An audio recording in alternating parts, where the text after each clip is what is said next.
ఏ cancers ని robotic surgery ద్వారా treatment చేయవచ్చు.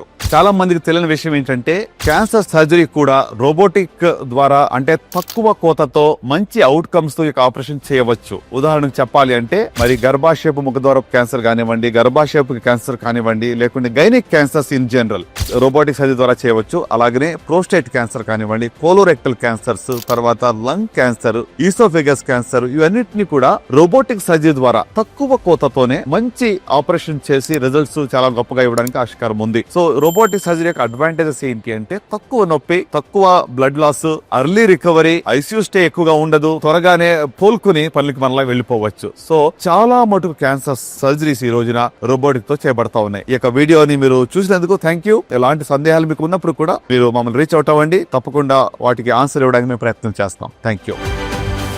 Like, comment and subscribe for more health updates.